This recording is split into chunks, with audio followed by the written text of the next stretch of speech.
বীরভূমে টিএমসির প্রথম সারির নেতার বাড়িতে ইডির হানা, 40 লক্ষ টাকা উদ্ধার, অর্ধেক অর্থের নেই হিসেব। বেটিং অ্যাপ কাণ্ডে ইডি দপ্তরে হাজিরা, কি হয়েছে সেখানে মুখ খুললেন অঙ্কুশ। বাবাকে পিটিয়ে খুনের পর পাশে নিশ্চিন্তে ঘুম ছেলের, গ্রেপ্তার অভিযুক্ত। মর্মান্তিক মৃত্যু গায়ক জুবিন গর্গের, শোকস্তব্ধ সঙ্গীত মহল। তৃণমূল দুষ্কৃতীর পাহারা দিচ্ছিল যাতে হাসপাতালে না যায়, বেদম মারে মৃত্যু বিজেপি কর্মীর।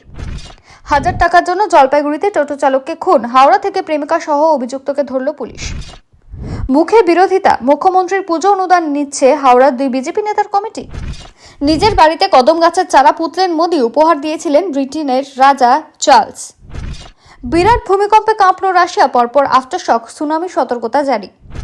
ভারতীয় ইঞ্জিনিয়ারকে পরপর গুলি, ট্রাম্প পুলিশের লুটিয়ে পড়ে মৃত্যুর কোলে ঢলে পড়লেন। লক্ষ্মীর ভান্ডার নয়, ভোটের আগে চমক আসতে পারে রাজ্যের এই প্রকল্পে, উপকৃত হবেন 16 লক্ষ। আলো নিভিয়ে প্রধান শিক্ষিকাকে ঘরবন্দি করে মারধরের অভিযোগ, রাজারহাটে প্রাণ ভয়ে শৌচাগারে লুকোলেন আক্রান্ত। ভাবুন কতটা ভয়ঙ্কর, বিছানা থেকে পড়ে জলে ডুবে মৃত্যু 1.5 বছরের শিশুর। মহালয়ার দিনেই সূর্যগ্রহণ, বিরাজ প্রভাব পড়তে চলেছে 12 রাশিতে। পুজো জুড়ে খারাপ সময় এই রাশিতে। গোটা পুজো ভাসতে পারে প্রবল দুর্যোগে, নিম্নচাপের জেরে বজ্রবিদ্যুৎ সহ ভারী বৃষ্টি, 7 জেলায় জারি হলুদ সতর্কতা। এতক্ষণ শুনছিলেন সংবাদ শিরোনাম, এবার আসি বিস্তারিত খবরে। ভিডিওটি ভালো লাগলে লাইক করুন এবং আমাদের ইউটিউব চ্যানেলটি সাবস্ক্রাইব করে আমাদের সঙ্গে থাকুন। বীরভূমে টিএমসির প্রথম সারির নেতার বাড়িতে ইডির হানা, 40 লক্ষ টাকা উদ্ধার, অর্ধেক অর্থের নেই হিসেব। বীরভূমে ফের ইডির অভিযান, পাইকর কিষাণ মান্ডিতে ইডির হানা। বীরভূমে তৃণমূল কংগ্রেসের প্রথম সারির নেতার বাড়ি থেকে উদ্ধার হয় 40 লক্ষ টাকা। 20 লক্ষ টাকার হিসেব দেন তৃণমূল নেতা, কিন্তু বাকি 20 লক্ষ টাকার হিসেব দিতে পারেননি সূত্রের খবর। যে কিষাণ মান্ডিতে ধান বিক্রি করে 20 লক্ষ টাকা পায় সেই শাসক নেতা, সেই কিষাণ মান্ডিতেই হানা ইডির। বেটিং অ্যাপ কাণ্ডে ইডি দপ্তরে হাজিরা, কি হয়েছে সেখানে মুখ খুললেন অঙ্কুশ। সদ্যই বেটিং অ্যাপ মামলায় ইডির সাক্ষাৎকারের মুখোমুখি হয়েছিলেন অভিনেতা অঙ্কুশ হাজরা। সদ্যই দিল্লিতে গিয়ে ইডি দপ্তরে হাজিরা দেন তিনি।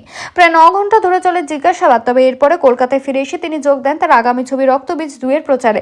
শিবপ্রসাদ মুখোপাধ্যায় ও নন্দিতা রায়ের নতুন ছবিতে মুখ্য নেতিবাচক চরিত্রে অভিনয় করছেন অঙ্কুশ। এই ছবিতে দেখা যাবে মুনির আলমের চরিত্রে। আর সেই প্রচারের মধ্যে ইডি দপ্তরে হাজিরা দেওয়া নিয়ে মুখ খুললেন তিনি। এদিন এবিপি আনন্দকে দেওয়া এক সাক্ষাৎকারে অঙ্কুশ বললেন, এই বেটিং অ্যাপ সংক্রান্ত প্রচারে যারা যারা করেছিলেন তাদের প্রত্যেকেই ডেকে জিজ্ঞাসাবাদ করা হচ্ছে। খুব প্রাথমিক কিছু তথ্য যা যা ইডি জানতে চায় সেগুলো শুধু ওদের হাতে তুলে দেওয়ার কথা ছিল, সেটুকু করে দিয়েছি। তবে খুব প্রাথমিক কিছু প্রশ্ন করা হয়েছে, যা যা কাগজপত্র চেয়েছিলেন সেগুলো ওনাদেরকে দেওয়া হয়েছে, সেগুলো জমা দিয়েছে, ব্যাস এতটুকুই। কেন তলব করা হয়েছিল অঙ্কুশ হাজরাকে? জানা গিয়েছে 1xBet নামক একটি বেটিং অ্যাপের বিজ্ঞাপন করেছিলেন উর্বশী রাউতেলা, মিমি চক্রবর্তী, অঙ্কুশ হাজরা, সোনু সুদ এবং অন্যান্যরা। এই বিষয়ে তাদের প্রত্যেককে ইডি দপ্তরে হাজিরা দিতে হয়েছে, তবে হাজিরা দেননি উর্বশী, তিনি হাজিরা এড়িয়ে গিয়েছেন বলেই জানা যাচ্ছে। অন্যদিকে মামলার হাজিরা দিয়েছিলেন মিমি ও অঙ্কুশ। ইডি দপ্তরে হাজিরা দেওয়া নিয়ে মিমি এর আগে কিছু না বলেও দিন মুখ খুললেন অঙ্কুশ। আভাস দেন যে বিষয়টি তেমন একটা গুরুতর নয়, কিন্তু প্রাথমিক তদন্তে সহায়তা করার জন্যই তাদেরকে ডেকে পাঠানো হয়েছিল।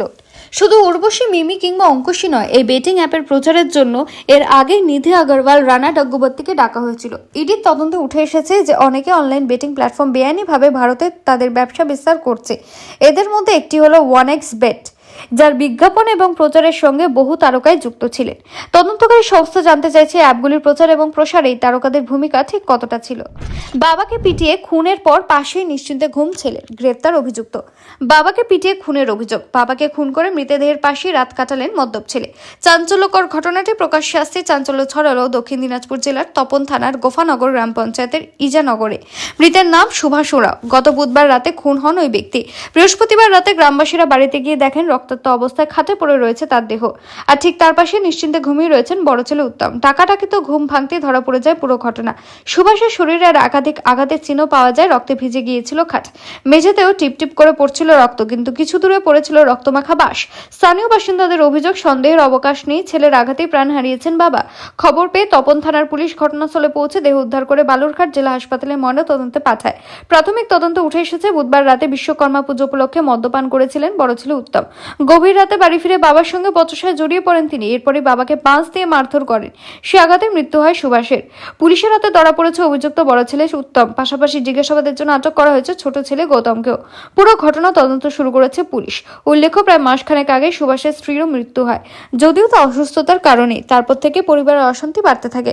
2 ছেলে অবিবাহিত। বড় ছেলে স্থানীয়ভাবে চাষাবাদ করলেও ছোট ছেলে পরিযায়ী শ্রমিক হিসেবে মুম্বাইয়ে কাজ করেন। সুভাষ ও বড় ছেলে নিয়মিত মদ্যপান করতেন বলেই অভিযোগ। শুক্রবার বিকেলে দেহটি ময়নাতদন্তের জন্য বালুরঘাট জেলা হাসপাতালে পাঠানো হয়। প্রয়াত জুবিন গার্গ স্কুবা করতে গিয়ে অকাল মৃত্যু গায়কের। প্রয়াত জনপ্রিয় গায়ক জুবিন গার্গ সিঙ্গাপুরের হাসপাতালে শেষ নিঃশ্বাস ত্যাগ করলেন। অসম নিবাসী জনপ্রিয় গায়ক, বয়স হয়েছিল 52 বছর। অহমিয়া বাংলার পাশাপাশি বলিউডের বেশ কিছু সিনেমায় গান গেয়েছেন জুবিন। গ্যাংস্টার ছবির ইয়া আলী গান গেয়ে গোটা দেশের নজর কেড়ে নিয়েছিলেন তিনি। সেই গায়কের অকাল মৃত্যুতে স্বাভাবিকভাবেই শোকের ছায়া সঙ্গীত মহলে। কি হয়েছিল জুবিনের? সূত্র থেকে পাওয়া খবর অনুযায়ী সিঙ্গাপুরে অনুষ্ঠিত নর্থ ইস্ট ফেস্টিভ্যালে অংশ নিতে গিয়েছিলেন তিনি। শুক্রবার সেখানে পারফর্ম করার কথা ছিল, কিন্তু তার আগে সিঙ্গাপুরে স্কুবা করতে যান তিনি। জানা গিয়েছে, স্কুবা করার সময় হঠাৎ বেশ কিছুক্ষণ অচৈতন্য অবস্থায় সমুদ্রের জলে ভাসতে থাকেন। খবর পেয়ে সিঙ্গাপুরের পুলিশ তাকে অচৈতন্য অবস্থায় উদ্ধার করে। পরে তাকে ভর্তি করানো হয়েছিল সিঙ্গাপুরের একটি বেসরকারি হাসপাতালে, ছিলেন আইসিইউতে। সেখানে শেষ নিঃশ্বাস ত্যাগ করেন গায়ক।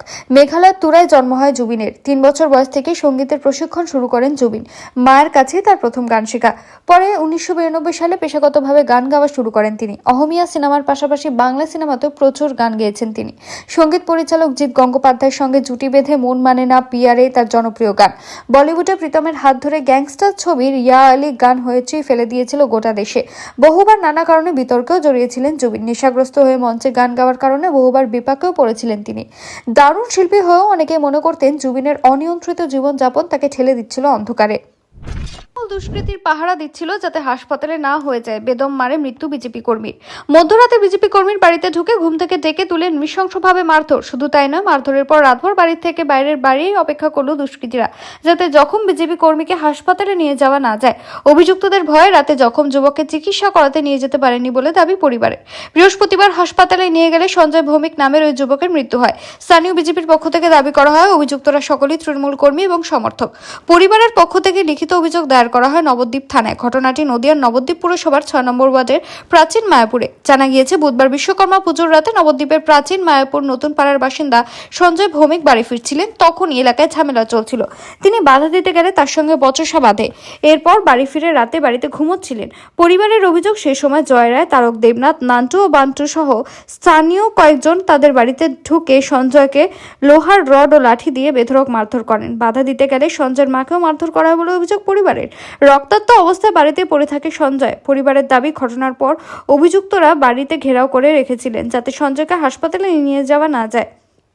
পরে অভিযুক্তরা চলে গেলে সঞ্জয়কে নবদ্বীপ স্টেট জেনারেল হাসপাতালে নিয়ে যাওয়া হয়। চিকিৎসকরা তাকে মৃত্যু বলে ঘোষণা করেন। পরিবারের পক্ষ থেকে লিখিত অভিযোগ দায়ের করা হয়েছে। পাশাপাশি কল্যাণী এইমসে ময়নাতদন্ত করার জন্য পুলিশের কাছে আবেদন করা হয়েছে। পরিবারের অভিযোগ, অভিযুক্তদের মধ্যে নবদ্বীপের তৃণমূল বিধায়কের গাড়ির চালক তারক দেবনাথও রয়েছে। বিজেপির অভিযোগ, তৃণমূল আশ্রিত দুষ্কৃতীরা তাদের দলের কর্মীকে খুন করেছে। দোষীদের কঠোর শাস্তির দাবি জানান তারা। পরিবারের লিখিত অভিযোগের ভিত্তিতে তদন্ত শুরু করেছে নবদ্বীপ থানার পুলিশ। যদি এই ঘটনায় এখনো পর্যন্ত কাউকে গ্রেফতার করা হয়নি। বিজেপি কর্মীকে পিটিয়ে খুনের অভিযোগ নিয়ে তৃণমূল মুখপাত্র তন্ময় ঘোষ বলেন, অত্যন্ত দুঃখজনক ঘটনা। এই ঘটনায় যারা জড়িত, প্রশাসন তাদের বিরুদ্ধে কঠোর ব্যবস্থা নেবে। বিরাট ভূমিকম্পে কাঁপল রাশিয়া, পরপর আফটারশক, সুনামি সতর্কতা জারি। ফের ভূমিকম্পে কেঁপে উঠল রাশিয়ার কামচাটকা এলাকা। রিক্টার স্কেলে কম্পনের মাত্রা ছিল 7.8। কম্পন অনুভূত হয়েছে কামচাটকার পেট্রোপাভনস্ক কামচাটস্কি অঞ্চলে। শক্তিশালী ভূমিকম্পে কেঁপে ওঠে এবং প্রশাসন ইতিমধ্যে সুনামি সতর্কতা জারি করেছে। অন্যদিকে আরেকটি রাস্তায় পার করা একটি গাড়ি এদিক ওদিক দুলতে দেখা গিয়েছে। মার্কিন ভূতাত্ত্বিক জরিপ জানিয়েছে ভূমিকম্পটি অঞ্চলের রাজধানী পেট্রোপোলভস্ক এবং কামচাটস্কি থেকে 128 কিলোমিটার পূর্বে এবং 10 কিলোমিটার অভ্যন্তরে রয়েছে। এরপর পরপর 5টি আফটারশক হয়েছে। ভূমিকম্পের উৎসস্থল মাটির 10 কিলোমিটার গভীরে। ভূকম্পনের পর আমেরিকার জাতীয় আবহাওয়া দপ্তর সুনামি সতর্কতা জারি করেছে। ভূমিকম্পের জেরে ক্ষয়ক্ষতি বা প্রাণহানির অবশ্য কোনো খবর নেই। 1000 টাকার জন্য জলপাইগুড়িতে টোটো চালককে খুন। হাওড়া থেকে প্রেমিকা সহ অভিযুক্তকে ধরল পুলিশ। জলাশয় থেকে উদ্ধার হয়েছিল টোটো চালকের দেহ। 20 দিনের মাথায় ঘটনায় এক যুবক ও তার প্রেমিকাকে গ্রেফতার করল জলপাইগুড়ির পুলিশ। ধৃতদের নাম জ্যোতির্ময় সরকার ও রত্না রায়। তাদের হাওড়ার সাকরাইল থেকে ধরা হয়েছে। উদ্ধার করা হয়েছে মৃত টোটো চালকের ফোন। টোটো চালকের কাছে থাকা 1000 খানেক টাকার জন্য এই খুন বলে প্রাথমিক তদন্তে জানা গিয়েছে। পুলিশ সূত্রে জানা গিয়েছে, গত 27 আগস্ট ভোরবেলায় জলপাইগুড়ি গোশালা মোড় টোটো স্ট্যান্ড থেকে শীতুল রায় নামের ওই টোটো চালককে টোটোতে চেপেছিলেন অভিযুক্ত জ্যোতির্ময় সরকার। এরপর রহস্যজনকভাবে নিখোঁজ হয়ে যান ওই টোটো চালক। উধাও হয়ে যায় তার টোটো। মোবাইলে ফোন করেও পাওয়া যায়নি কোনো তথ্য। এরপর 29 আগস্ট শীতল রায়ের দেহ উদ্ধার হয় কোতোয়ালি থানার এক জলাশয় থেকে। দেহ শনাক্ত করার পর খুনের অভিযোগ দায়ের করা হয় মৃতর পরিবারের তরফ থেকে। তদন্তের নামে কোতোয়ালি থানার পুলিশ। জলপাইগুড়ি অতিরিক্ত পুলিশ সুপার শোভনিক মুখোপাধ্যায় বলেন, মূলত ভাড়া নিয়ে বচসা থেকে ঘটনার সূত্রপাত। মামলা দায়ের হওয়ার পর থেকে আমরা প্রথমে টোটোটিকে উদ্ধার করতে পারি কোচবিহার জেলা। এরপর টোটো চালকের মোবাইলটি আচমকা হাওড়ার সাকরাইলে অ্যাক্টিভেট হলে তদন্ত শুরু হয়। জানতে পারা যায় রত্না রায়ের নামে জলপাইগুড়ি 5 নম্বর রেলগুমটির বাসিন্দা এক মহিলার সঙ্গে কোচবিহার জেলার বাসিন্দা জ্যোতির্ময় সরকারের বিবাহ বহির্ভূত সম্পর্ক রয়েছে। সিসিটিভি ফুটেজ দেখে আমরা আগেই জানতে পেরেছিলাম জ্যোতির্ময় সেদিন ভোরে টোটোতে উঠেছিলেন। শোভনিক বলেন, এরপরই বিশেষ দল গঠন করে তদন্তের গতি বাড়িয়ে জ্যোতির্ময় সরকার এবং রত্না রায়কে গ্রেপ্তার করা হয়। দুজনকে জিজ্ঞাসাবাদ করে জানা গিয়েছে মূলত ভাড়া নিয়ে বচসার জেরেই মারামারি হয়। ভারতীয় ইঞ্জিনিয়ারকে পরপর গুলি, ট্রাম্প পুলিশের লুটিয়ে পড়লেন মৃত্যুর কোলে। ভারতীয় যুবককে গুলি, মার্কিন পুলিশের মৃত্যু। যুবকের পরিবারের অভিযোগ, বর্ণবিদ্বেষের শিকার তাদের সন্তান। মৃত্যু তদন্তের দাবি জানিয়েছেন তারা। নিহত যুবকের নাম মোহাম্মদ নিজামুদ্দিন। জানা গিয়েছে যুবক আদতে তেলেঙ্গানার বাসিন্দা। ক্যালিফোর্নিয়া সান্টা ক্লারাতে থাকতেন নিজামুদ্দিন। সেখানে একটি তথ্য প্রযুক্তি সংস্থায় কাজ করতেন। প্রাথমিকভাবে জানা গিয়েছে গত 3 সেপ্টেম্বর রুমমেটের সঙ্গে কোনো কারণে বচসা হয় নিজামুদ্দিনের। ঝগড়ার মাঝে রুমমেটকে ছুরি দিয়ে আঘাত করে নিজামুদ্দিন, এমনটাই অভিযোগ। এরপরে পুলিশ তাকে গুলি করে হত্যা করে। মার্কিন পুলিশ জানিয়েছে গত 3 সেপ্টেম্বর 911-এ সান্টা ক্লারার একটি বাড়িতে ছুরিকাঘাতের ঘটনার খবর আসে। পুলিশ ঘটনাস্থলে পৌঁছে মোহাম্মদ নিজামুদ্দিনের হাতে ছুরি দেখতে পায়। সে তার রুমমেটকে মাটিতে চেপে ধরে রেখেছিল। গুরুতর আহত ছিল ওই যুবক। বাধ্য হয়ে পুলিশ গুলি চালায়। ভারতীয় যুবককে হাসপাতালে নিয়ে গেলে চিকিৎসকরা পরে তাকে মৃত বলে ঘোষণা করে। আক্রান্ত যুবক এখনও চিকিৎসাধীন। গোটা ঘটনা তদন্ত চলছে বলেই জানিয়েছে পুলিশ। এদিকে নিজামুদ্দিনের পরিবারের দাবি, সেই পুলিশকে ফোন করেছিল সাহায্য চেয়ে, কিন্তু পুলিশ এসে কোনো কথা না শুনেই তাকে গুলি করে। পরিবারের দাবি, নিজামুদ্দিন খুবই শান্ত স্বভাবের ছেলে এবং ধর্মপ্রাণ ছিলেন। তবে আমেরিকায় বর্ণবিদ্বেষের শিকার হতে হতো তাকে। এ নিয়ে সরব হয়েছিলেন একাধিকবার। যে সংস্থায় তিনি কাজ করতেন সেখানে বেতনে কারচুপি অনৈতিকভাবে ছাঁটাই নিয়ে সরব হয়েছিলেন তিনি। লিঙ্কডইন পোস্টেও সে উল্লেখ রয়েছে। বিদেশ মন্ত্রকের কাছে এই বিষয় নিয়ে সাহায্য চাওয়া হয়েছে। বিদেশ মন্ত্রী এস জয়শঙ্করকে চিঠিও লেখা হয়েছে, তবে বিদেশ মন্ত্রকের তরফে এখনও কোনো বিবৃতি মেলেনি। লক্ষ্যের ভান্ডার নয়, ভোটের আগে চমক আসতে পারে রাজ্যের এই প্রকল্পে। উপকৃত হবেন 16 লক্ষ। বছর ঘুরলে রাজ্যে বিধানসভা নির্বাচন, তার আগে রাজ্য সরকারের একাধিক প্রকল্প নিয়ে জল্পনা চলছে। একাধিক মিডিয়া রিপোর্টে বলা হচ্ছে লক্ষ্যের ভান্ডার নিয়ে বড়সড় সুখবর দিতে চলেছে রাজ্য। তবে এদিকে অন্য আপডেট সামনে আসছে। শোনা যাচ্ছে ভোটের আগে বাংলার বাড়ি নিয়ে চমক থাকতে পারে রাজ্য সরকারের তরফে। ইতিমধ্যে প্রস্তুতি শুরু করেছে নবান্ন। কেন্দ্র সরকারের বিরুদ্ধে রাজ্যের একাধিক প্রকল্পে টাকা আটকে রাখার অভিযোগ আজকের নয়, দীর্ঘদিন ধরেই প্রধানমন্ত্রী আবাস যোজনার টাকা আটকে রাখার অভিযোগ তুলে সরব হয়েছে রাজ্য সরকার। বহু আর্জি, চিঠি, হুঁশিয়ারি দেওয়ার পরেও কেন্দ্র টাকা না দেওয়ায় নিজের কোষাগার থেকে বাংলার বাড়ি প্রকল্পের মাধ্যমে দরিদ্র মানুষকে বাড়ি বানিয়ে দেওয়ার সিদ্ধান্ত নেয় মুখ্যমন্ত্রী। লোকসভা ভোটের আগে প্রতিশ্রুতি ছিল যে 2024 সালের ডিসেম্বর মাস থেকে বাংলার 12 লক্ষ উপভোক্তাকে বাড়ি বানানোর জন্য টাকা দেওয়া শুরু করে মমতা বন্দ্যোপাধ্যায়ের সরকার। এই প্রকল্পের আওতায় উপভোক্তাদের মোট 1,20,000 টাকা দেওয়া হয়। 2 কিস্তিতে উপভোক্তারা টাকা পান। প্রথম কিস্তিতে 60,000, আবার দ্বিতীয় কিস্তিতে 7,000 টাকা দেওয়া হয়। ইতিমধ্যে রাজ্যের 12 লক্ষ উপভোক্তা এই প্রকল্পের সুবিধা পেয়েছেন। সূত্রের খবর, 26-এর ভোটের আগে চলতি ডিসেম্বর থেকে ফের 16 লক্ষ পরিবারকে বাড়ির টাকা দেওয়া শুরু করবে মমতা সরকার। অর্থাৎ ভোটের আগে বাংলায় মোট 28 লক্ষ পরিবার বাংলার বাড়ি প্রকল্পের আওতায় টাকা পাচ্ছেন। তবে রাজ্যের যে কোনো পরিবার এই অর্থ পাওয়ার যোগ্য নয়। বেশ কিছু শর্ত রয়েছে এক্ষেত্রে। যাদের আগে থেকে পাকা বাড়ি আছে বা যাদের সরকারি চাকরি, ব্যবসা বা আয়ের নির্দিষ্ট সীমা অধিক, তারা এই সুবিধা পাবেন না। পাশাপাশি আয়কর বা প্রফেশনাল ট্যাক্স প্রদান করা পরিবারও এই প্রকল্পের সুবিধা পাবেন না। গোটা পুজো ভাসতে পারে প্রবল দুর্যোগে। নিম্নচাপের জেরে বজ্রবিদ্যুৎ সহ ভারী বৃষ্টি, 7 জেলায় জারি হলুদ সতর্কতা। মহালয়ার আগে ভাসতে চলেছে শহর থেকে জেলা। ভারতের মৌসুম ভবন আগামী 2 সপ্তাহের পূর্বাভাসে বঙ্গোপসাগরে নিম্নচাপ তৈরির ইঙ্গিত দিয়েছে। 25 সেপ্টেম্বর থেকে শুরু হওয়া সপ্তাহের শুরুর দিক থেকে নিম্নচাপ তৈরি হতে পারে, যদিও উত্তর বঙ্গোপসাগরে উড়িষ্যা উপকূলে নিম্নচাপ তৈরির সম্ভাবনা আরও বেশি। মহালয়ার দিন বেশিরভাগ জেলার বেশিরভাগ অংশে আংশিক মেঘলা আকাশ, আর্দ্রতাজনিত অস্বস্তি থাকবে। বৃষ্টির সম্ভাবনা কম থাকবে রাজ্যে। বিকেল বা সন্ধ্যের দিকে বজ্রবিদ্যুৎ সহ বৃষ্টি হতে পারে। রাজ্যের কিছু জেলায় কিছু অংশে বজ্রবিদ্যুৎ সহ স্থানীয়ভাবে হালকা থেকে মাঝারি বৃষ্টি হতে পারে। দক্ষিণবঙ্গে আজ বজ্রবিদ্যুৎ সহ বৃষ্টির সম্ভাবনা আরও বেশি থাকবে। অন্তত 7 জেলায় আজ শুক্রবার বজ্রবিদ্যুৎ সহ 7 জেলায় বৃষ্টির সম্ভাবনা বেশি থাকবে। দক্ষিণ 24 পরগনা, পশ্চিম দিনাজপুর, পশ্চিম মেদিনীপুর, বাঁকুড়া, পুরুলিয়া, বীরভূম, পূর্ব পশ্চিম বর্ধমান জেলায়। শনিবার বৃষ্টির পরিমাণ ও ব্যাপকতা কমবে। বজ্রবিদ্যুৎ সহ দক্ষিণবঙ্গের বেশিরভাগ জেলার 2-1 জায়গায় হালকা থেকে মাঝারি বৃষ্টি থাকবে। দক্ষিণ 24 পরগনা, পূর্ব পশ্চিম মেদিনীপুর, বীরভূম, মুর্শিদাবাদ জেলায় বৃষ্টির সম্ভাবনা থাকবে। থাকবে। রবিবার মহালয়ার দিন সকালে আংশিক মেঘলা আকাশ ও আর্দ্রতাজনিত অস্বস্তি থাকলেও দুপুরের পর বৃষ্টির সম্ভাবনা থাকবে। বজ্রবিদ্যুৎ সহ বৃষ্টির সম্ভাবনা থাকবে বাঁকুড়া, পুরুলিয়া, দক্ষিণ চব্বিশ পরগনা, পূর্ব পশ্চিম মেদিনীপুর, বীরভূম, মুর্শিদাবাদ ও পশ্চিম বর্ধমান জেলায়।